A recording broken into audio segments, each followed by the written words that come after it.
నంద్యాల పట్టణం ఫరూక్ నగర్లోని శ్రీ శారదా విద్యాపీఠం పాఠశాలలో అనిల్ పురిటి మరియు పిల్లల హాస్పిటల్ నందు డాక్టర్ అనిల్ కుమార్ రెడ్డిచే ఉచిత వైద్య శిబిరం నిర్వహించడం జరిగింది।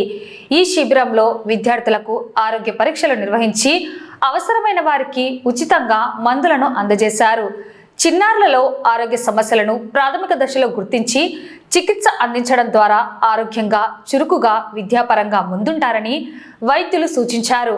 ఇటువంటి ఉచిత వైద్య శిబిరం పేద ప్రజలు నివసిస్తున్న ప్రాంతంలో అలాగే శారదా విద్యాపీఠం పాఠశాలలో ఏర్పాటు చేసిన డాక్టర్ అనిల్ కుమార్ రెడ్డికి స్కూల్ ప్రధానాచార్యులు వెంకట కృష్ణయ్య ప్రత్యేక ధన్యవాదాలు తెలిపారు। ఇటువంటి వైద్య శిబిరాలు మరిన్ని ఏర్పాటు చేసి సేవా కార్యక్రమాలను చేపట్టనున్నట్లు వైద్యులు పేర్కొన్నారు।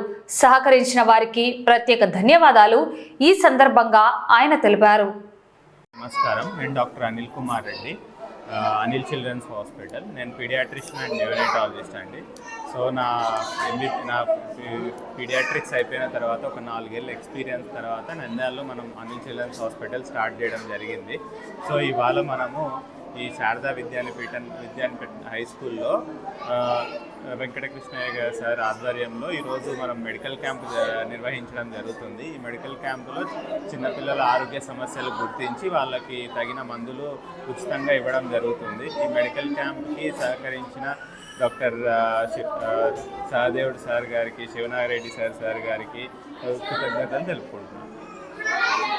కృష్ణబోయిన వెంకటకృష్ణయ్య శారదా విద్యాపీఠం ఉన్నత పాఠశాల ప్రధానాచార్యులు డాక్టర్ అనిల్ కుమార్ రెడ్డి గారు చిన్నపిల్లల వైద్య నిపుణుల ఆధ్వర్యంలో ఈ నంద్యాల పట్టణంలోని ఫరూక్ నగర్లో స్లమ్ ఏరియాలో పేద ప్రజలకు, పేద చిన్నారులకు ఈ ప్రీ మెడికల్ క్యాంపు నిర్వహించడం ఎంతో సంతోషదాయకం, ఆనందదాయకం। ఎందుకంటే ఇటువంటి సదవకాశాన్ని మా పాఠశాలలో నిర్వహించడం ఎంతో ఆనందంగా ఉంది। ఇటువంటి ఉచిత వైద్య శిబిరాలను ప్రజలు సద్వినియోగం చేసుకొని మంచి ఆరోగ్య సమాజంగా మారుతుందని ఆశిస్తున్నాను।